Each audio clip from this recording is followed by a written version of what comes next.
گرامی داشتی نام نیکی بابا جان غفورов مکتب بزرگی تربیت خودآگاهی و خودشناسی تاریخی و افتخار ملی میباشد. بنابراین ما را ضرور است که خاطره این فرزند فرزانه ملت را پاس داریم. شاه اثر تاجیکان و دیگر آثار بی‌گزند او را پیوسته آموزیم و از کار و فعالیت فداکارانه‌اش سبق گیریم. این برای نسل جوان بسیار یک نمونه عبرت است. من نسبت بابا جان غفورов یک شخص فدایی نسبت به ملت تاجیک را می‌بینم.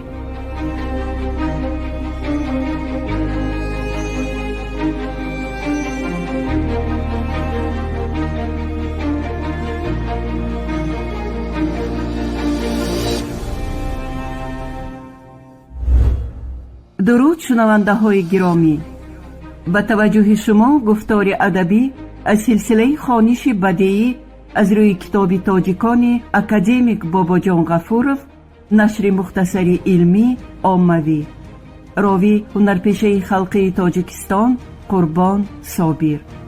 آغاز گفتار 64.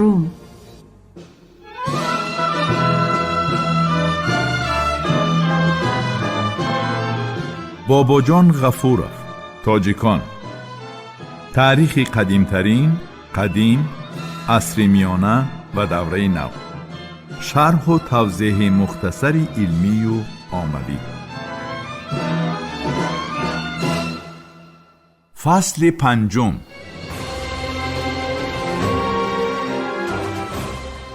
از اینجا کتاب دوم آغاز می‌یابد که مؤلف آن را تاجیکان آخرهای عصر میانه و دوره نو نام گذاشته است. تاجیکان در آخرهای عصر میانه.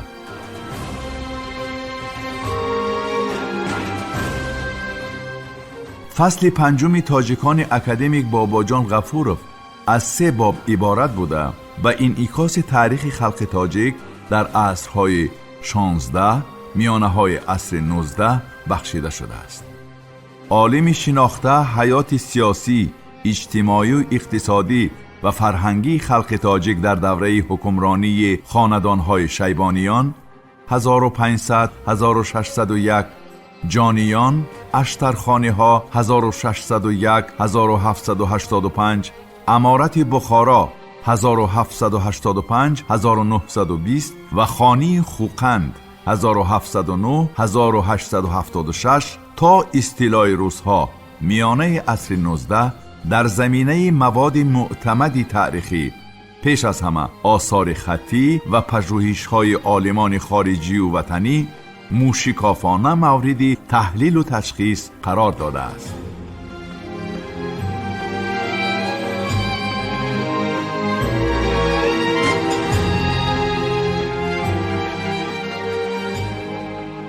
باب 1. حیات خلق تاجیک در دولت شیبانیان، عصر 16. 1. تاریخ سیاسی، اصطلاح دولت تیموریان. سیاست داخلی شیبانی خان.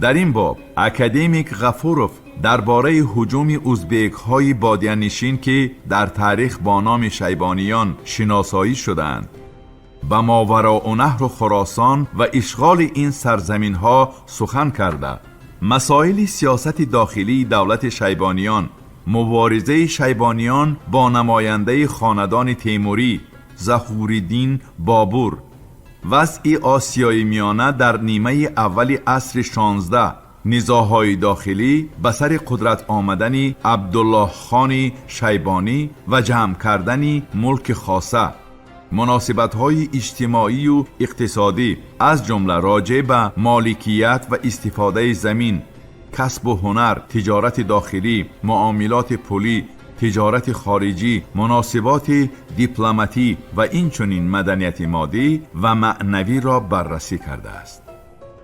در ابتدای عصر 16 قبیله های بادیانشین دشت قیپچاق زیر سروری محمد شیبانی خان با استفاده از نزاع‌های داخلی و خانوادگی نمایندگان خاندان تیموری به ماوراءالنهر هجوم و آن را اشغال کرده سرزمین خراسان را نیز صاحب شده دولت شیبانیان را تأسیس دادند. این قبیله ها در ماوراءالنهر بعداً با نام یگانه ازبک متحد گردیدند.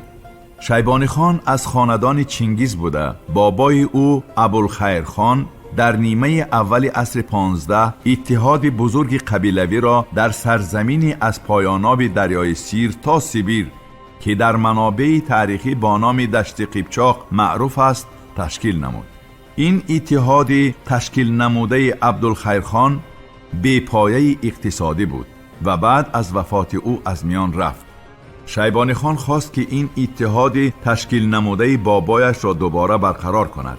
مبارزه شیبانی خان برای به دست آوردن حاکمیت در این سرزمین قرار نگرفت. او در این مبارزه بارها از یاری و دستگیری تیموریان بهره‌مند گردیده بود. شیبانی خان و برادرش محمود سلطان بعد از سرگردانی‌های زیادی به ماوراءالنهر پناه می‌یابند. در مدت 2 سال زندگی در بخارا شیبانی خان نیروی جنگی خود را قوی نموده دوباره برای به دست آوردن حاکمیت از دست رفته‌اش به دشت قیپچاق حمله می آورد و در نتیجه مبارزه های شدید حاکمیت را در آنجا به دست می آورد.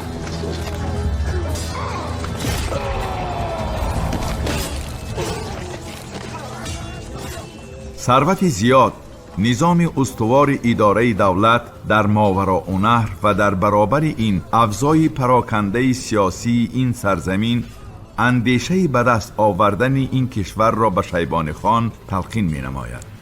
برای صحراییان دشت قیپچاق جنگ وسیله یگانه به دست آوردن احتیاجات روزگار به حساب می رفت. و غارت و تاراج این قبیله ها آنچه را که در زندگی صحراییشان موجود نبود پیدا می نمودند. واقعاً پراکندگی سیاسی و اقتصادی، تجزیه طلبی حاکمان ولایت‌های مختلف و شدت یافتن اختلافات داخلی دولت تیموریان را خیلی ضعیف نمود. بادیانشینان این مشکلات دولت تیموریان را به خوبی احساس نموده در هر لحظه مناسب ناحیه‌های سرحدی ماوراءالنهر را غارت و تاراج می‌کردند. اما در ابتدای سده عصر 16 به اشغال کامل آن اقدام نمودند. در همین سالها دشمن اشدی تیموریان بادیانشینان قسمت شمالی ماوراءالنهر مغول‌ها تاشکند را مرکز خود قرار داده هر دایم به ناحیه‌های مرکزی حمله نموده اهالی را تاراج می‌کردند. تیموریان شیبانی خان را به مقابل این دشمن خود استفاده کردنی شدند، ولی او اکثر وقت خلاف وعده خود عمل کرده به ملک‌های هر دو طرف هجوم‌های غارتگرانه می‌نمود. عاقبت شیبانی خان از همقومان خود لشکر بزرگ تشکیل داده با مغول‌ها معاهده بسته به استیلای ماوراءالنهر شروع نمود.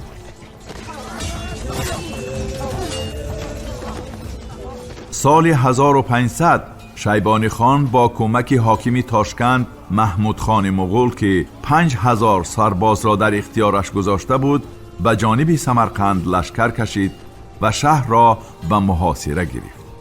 اعیان و اشراف سمرقند با احساس نمودن خطری بزرگ ساکنان شهر را به محافظت آن برخیزانیدند.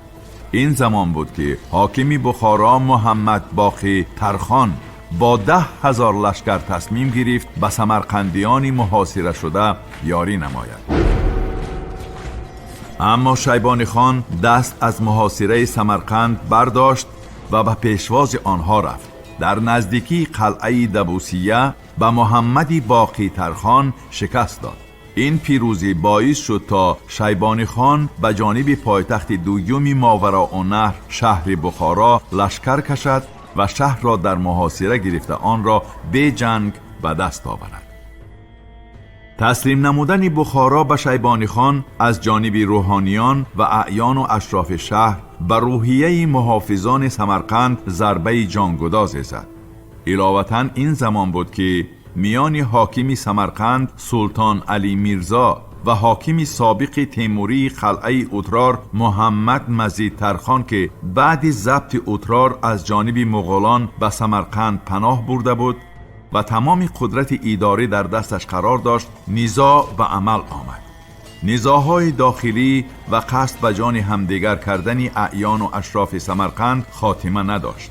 میان سلطان علی میرزا از یک طرف و بابور و پیر سلسله نقشبندیه ماوراءالنهر خواجه قطب‌الدین محمد یحیی پسر خواجه عبیدالله احرار از طرف دیگر اختلاف شدید به میان می آمد.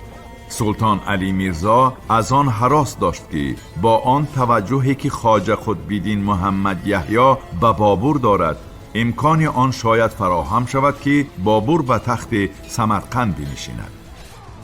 شیبانی خان از این مخالفت سروران حکومت سمرقند خبر یافته زمان را موافق دید و به جانب سمرقند لشکر کشید.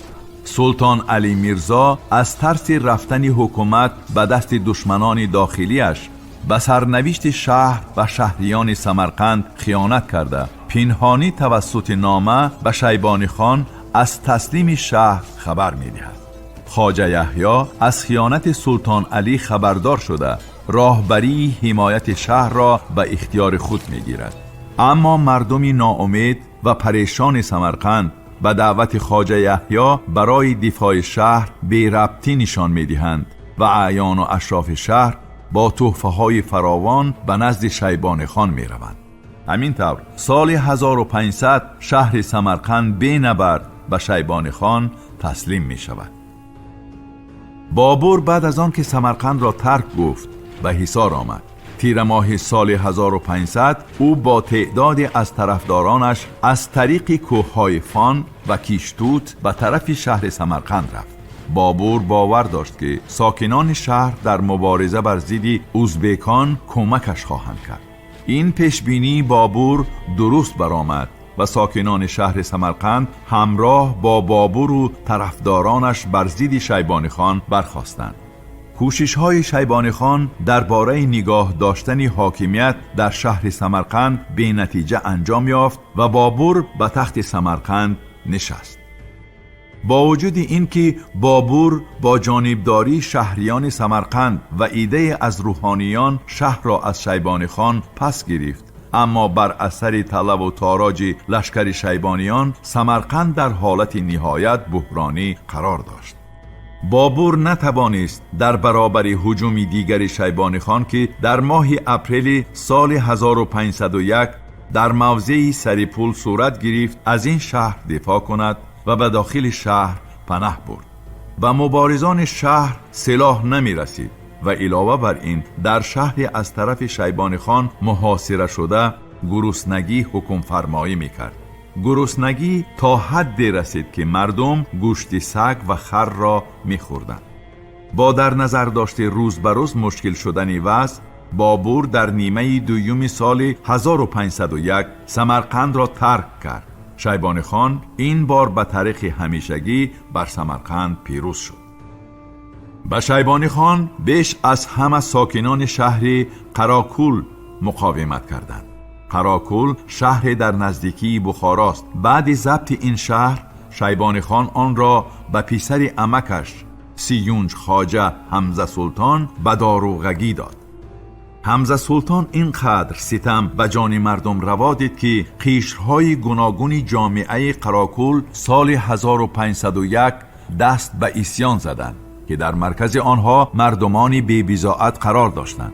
حمزه سلطان فرار کرد و حاکمیت به دست مردم عصیانگر گذشت. از این عصیان قراکول شیبانی خان به هراس افتاد و حمزه سلطان را از حاکمیت آنجا برکنار کرد و به این وسیله خواست تا عصیان کنندگان را آرام سازد.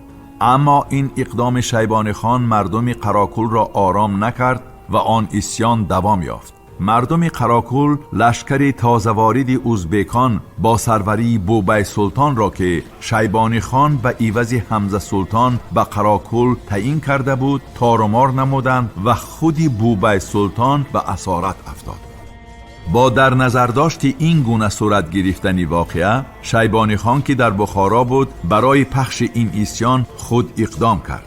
لشکر او با سروری جانبیک سلطان و پسرش محمد تیمور به قراکل آمدند. موافق اخبار سرچشمه ها 10,000 از مردمان قراکل به مبارزه برخاستند و بعد این مقاومت 4 ماهه به شیبانی خان میسر شد که وارد این شهر گردد. غاصبان مردم اسیانگر قراکل را که اکثر به قلعه آن پناه برده بودند از دم تیغ گذرانیدند. شیبانی خان دستور داد تا از 400 سری بریده مردم قراکل در نزد بازار اسب آن شهر مناره سازند. پس از اشغال اکثر شهرهای ماوراء نهر، محمد شیبانی خان برای ضبط یکی از ولایت‌های آن حصار لشکر کشید. تسخیر حصار از چند جهت برای شیبانی خان مهم بود. نخست اینکه سرزمینی میان منطقه های ماوراء نهر از شمار آبادترین ها به حساب می رفت و تلاش شیبانیان در ضبط کاری های ماوراء نهر این پیش از همه به دست آوردن سرزمینی حاصلخیز و سرسبز و آباد بود. دیگر اینکه با تصرف وادی حصار شیبانیان برای خود دروازه را به جانب ختلان و رشت و بدخشان و شمال خراسان باز می کردند. در ماه‌های مارت اپریل سال 1504 عملیات تصرف حصار از جانب شیبانیان موفقانه انجام پذیرفت. در اثر نبردها میان تیموریان و شیبانیان شهر حصار در ابتدای سده 16 کاملا خراب گردید. بعد اشغال شهر و ولایت‌های ماوراء نهر، شیبانی خان به سرحد خراسان نزدیک شد. شیبانی خان در نزد خود مقصد گذاشت که خراسان و پایتخت دیگری تیموریان شهر هرات را به دست آورد. با این سبب سال 1507 میلادی شیبانی خان به جانب هرات لشکر کشید. 7 می سال 1507 سپاه تیموریان خراسان از جانب لشکری شیبانی خان شکست یافت. بعد این حادثه بدیع‌الزمان و مظفر حسین پسر سلطان حسین بایقرا که بعد وفات پدر یک جایه در خراسان حاکمیت می‌راندند، یکی به جانب قندهار و دیگری به طرف استرآباد فرار کردند. امیران فراری کارهای اداری و دفاعی شهر را به شیخ الاسلام هرات قاضی اختیارالدین واگذار کردند. شیبانی خان که این زمان در بادغیس بود با نامه‌ای به شیخ الاسلام قاضی اختیارالدین مراجعت نمود تا شهر را تسلیم او نمایند. سیدان، قاضیان، اشراف و آبرومندان هرات 20 می 1507 در مدرسه شیخ الاسلام برای مشورت جمع آمدند و تصمیم گرفتند که شهر را به شیبانی خان تسلیم کنند. 27 می سال 1507 در مسجد جامع هرات به نام شیبانی خان خطبه خوانده شد. شیبانی خان در تمام شهرهای غصب شده با اصولهای مختلف و خصوص به زور دارایی‌های حاکمان شکست خورده و اقربای آنها را می‌ربود. همین کار را در سمرقند کرد و هرات نیز دچار این بدبختی گردید. علاوه بر غصب دارایی‌های سلاله تیموری، شیبانی خان به جانب اموال نمایندگان علم و فرهنگ، شاعران و ادیبان نیز دست درازی می‌کرد. او می‌پنداشت که این قشر جامعه هرات از خاندان تیموری تحفه‌ها و اموال فراوان گرفتند و ثروتمند گردیدند. سال 1508 شیبانی خان از سمرقند بار دیگر به طرف هرات لشکر کشید و خاندان تیموری را از حاکمیت خراسان دور کرد. همزمان قسمت از لشکر شیبانی خان به طرف کرمان رفتند و به قتل و غارت مردم کرمان پرداختند. اینجا بود که دستور داد تا کاتبانش عنوان شاه ایران اسماعیل صفوی نامه تحقیرآمیزی نویسند و به او ارسال نمایند. شیبانی خان در این نامه از اسماعیل صفوی خواسته است تا به هنگام نماز در مسجدها به اسم او خطبه خوانده و سیکه به نامش در زرابخانه ها زده شود. با استیلای هرات از طرف شیبانیان دولت تیموریان زوال یافت و به سر حاکمیت در ماوراء نهر و خراسان سلاله نو شیبانیان آمد. در یک مدت کوتاه شهر و ولایت‌های ماوراء نهر تابع شیبانی خان گشتند. بعد تصرف ماوراءالنهر، شیبانی خان پایتخت خود شهر سمرقند را انتخاب کرده، شهر و ولایت‌های ضبط کرده خود را به خویش و اقربا و امیران نامی خود تقسیم نمود. مثلا بخارا را به عبیدالله خان، پسر برادرش محمود سلطان، تاشکند و ولایت آن را به دو عمکش کوچکنچی سلطان و سیون خوجه و ولایت حصار را به پسران سیون خواجه، حمزه سلطان و مهدی سلطان به داروغگی داد. سیاست داخلی شیبانی خان پس از استیلای ماوراءالنهر کاملا به منفعت طبقه حکمران خدمت میکرد. اکنون به ترکیب این طبقه اشراف طایفه های بادیانشین ازبک نیز داخل شدند. سال 1507 شیبانی خان اصلاحات پلی گذرانید. مقصد از گذرانیدن این اصلاحات به طرف خود جلب کردن طبقه های حاکمی دولت استیلا کردهش به حساب می رفت. برابر کسب و هنر، معاملات پولی از مهمترین واسطه های درآمد دولتی و صاحب ملکان به شمار می رفت. در تشکیل نظام سیاسی دولت شیبانیان از خصوصیت هایی که به نظام دولتداری تا فئودالی خاص بود وسیع استفاده کردند. دولت مالکیت شخصی خاندان شیبانی که با نام سلطان ها ذکر می شدند به حساب می رفت و سروری این خاندان را خان به ذمه داشت. پایه های نظام دولت شیبانیان در اساس عنعنه های اتحاد صحرانشینان بنیاد شد. و مرکبی و پیچ در پیچی دستگاه دولتی شیبانیان نگاه نکرده، حکومت مرکزی خانی در این دولت ضعیف بود.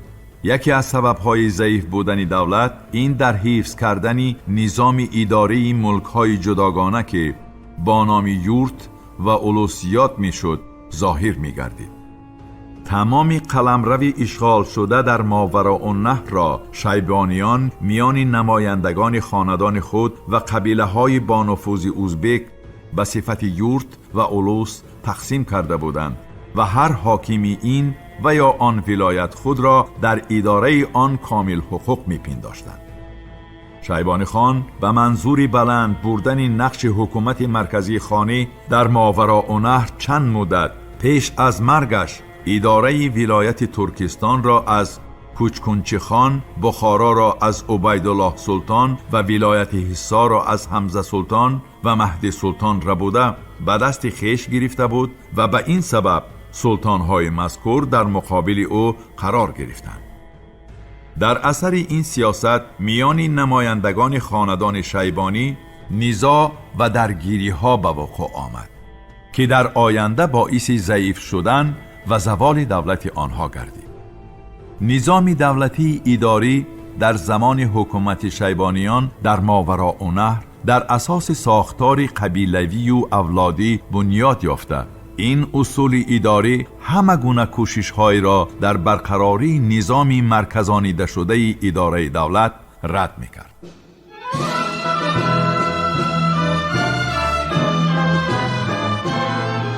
باباجان غفورов، تاجیکان. تاریخ قدیمترین، قدیم، عصر میانه و دوره نو. شرح و توضیح مختصری علمی و عاموی.